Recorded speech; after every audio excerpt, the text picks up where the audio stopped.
এঁচড় কেটে রেখে দিয়েছি। এঁচড় কাটা খুবই মুশকিল, এটা তো তোমরা সবাই জানো। আজকে এই এঁচড়টা রান্না করব।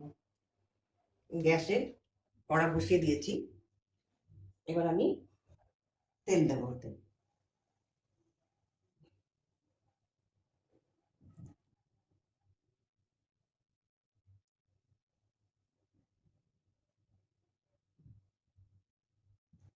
তেলটা ততক্ষণ গরম হোক, দেখিয়ে দিই তোমাদের কি কি লাগবে। তারপর এখানে আমি ফোড়নের জন্য নিয়েছি একটু গরম মশলা। দেখো শোনার থাম, দেখো আজকে আমি এঁচড় বানাবো।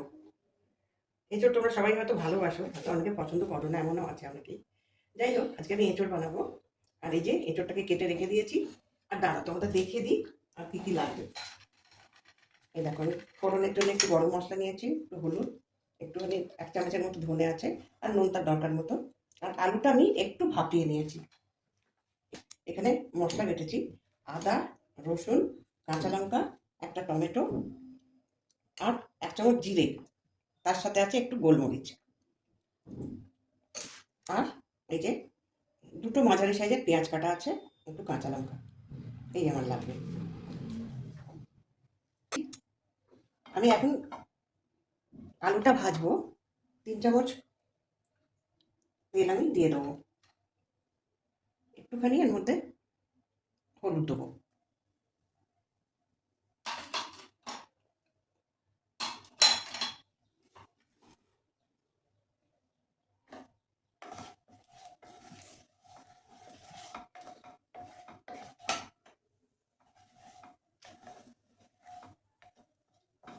তেলটা একটু গরম হয়ে গেলে আমি আলুটা ভেজে নেবো।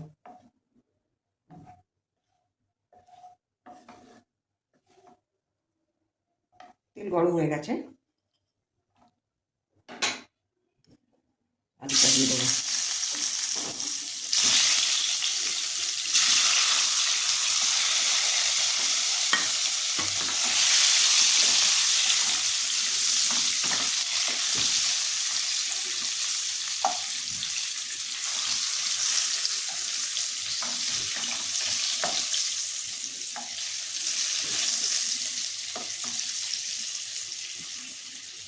একটু একবার রান্না করে দেখবে এরকম করে, খুব ভালো হয় কিন্তু খেতে।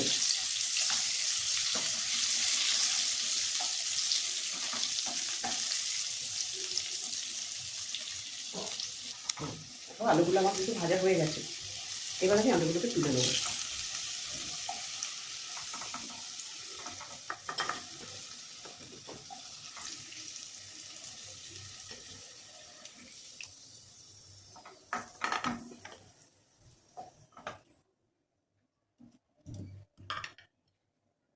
গ্যাসটা কমিয়ে দিলাম, এবার আমি ফোড়নটা দিয়ে দিলাম,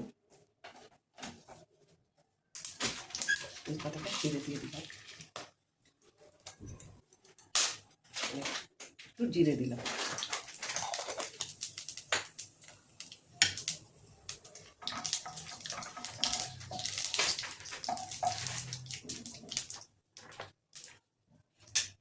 ফোড়নটা ভাজা হয়ে গেছে,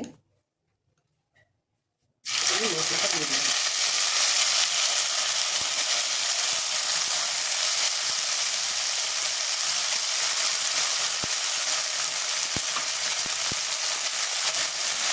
একটু নুন দিয়ে দিলাম।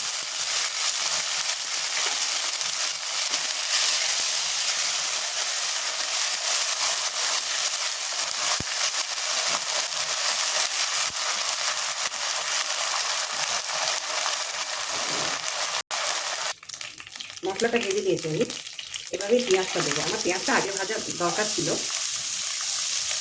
ঠিক আছে, পেঁয়াজটা আমি এখন ভেজে নিচ্ছি।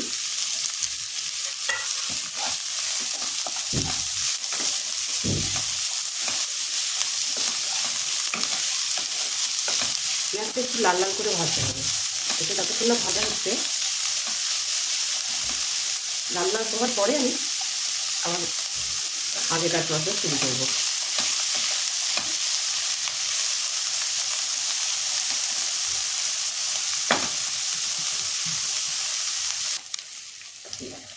দেখো পেঁয়াজটা ভাজা হয়ে গেছে, এবার আমি যে মশলাটা ভেজে রেখেছিলাম সেটা দিয়ে দিলাম।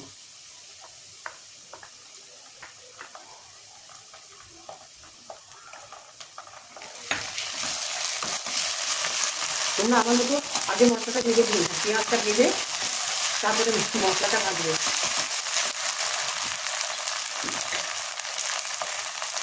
একটু কাশ্মীরি লঙ্কা দিয়ে দিলাম।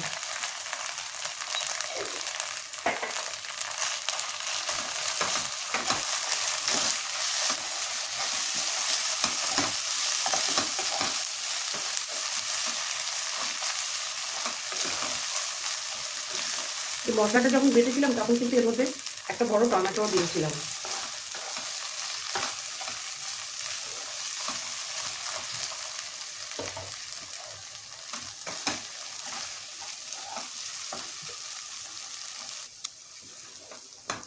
দেখো মশলাটা ভালো করে ভাজা হয়ে গেছে, তেল বেরিয়ে গেছে, দেখো তেল বেরিয়ে গেছে।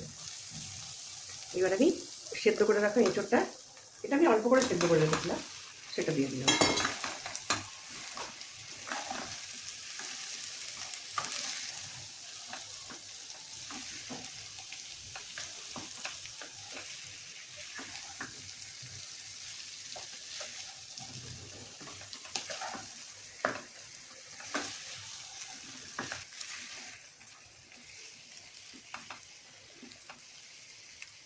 এঁচোড়ের সঙ্গে মশলাটা ভালো করে মিশে গেছে।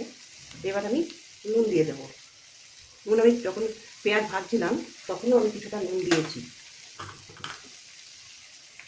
এবার আমি আলুটা দিয়ে দিলাম, সব একসঙ্গে ভালো করে মিক্স করে দেবো।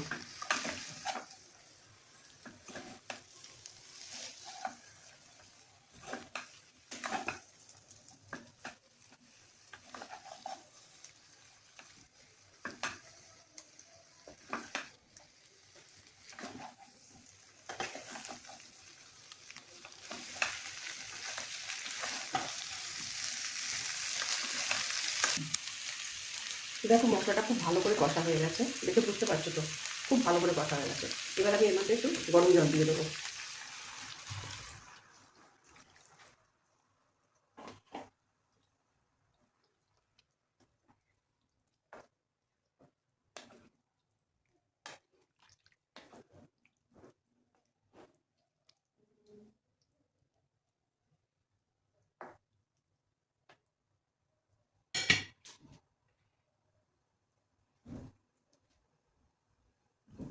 কয়েকটা কাঁচা লঙ্কা দিয়ে দিলাম।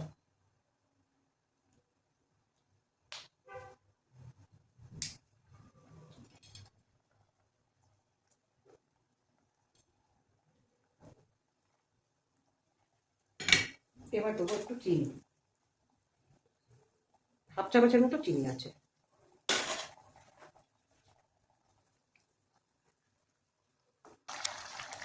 দেখো আমার এঁচোড় কিন্তু রান্না হয়ে গেছে, কমপ্লিট। এবার আমি এতে একটুখানি ঘি দেবো, একটু ঘি দিলাম।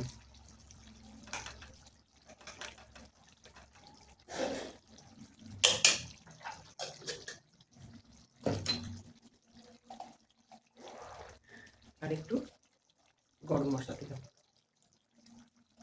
এটা আমি সবসময় তৈরি করে রেখে দিই, গরম মশলাটা।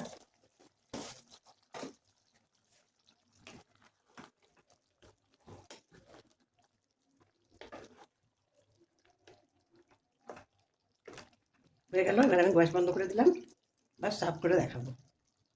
দেখো রান্না আমার হয়ে গেছে, আমি এবার সার্ভ করে দিয়েছি। এবার কিন্তু তোমরাও এইভাবে রান্না করবে আর আমাকে জানাবে কেমন হলো। আর শেষে যেটা বলি, লাইক শেয়ার সাবস্ক্রাইব ওটা করে দিও প্লিজ।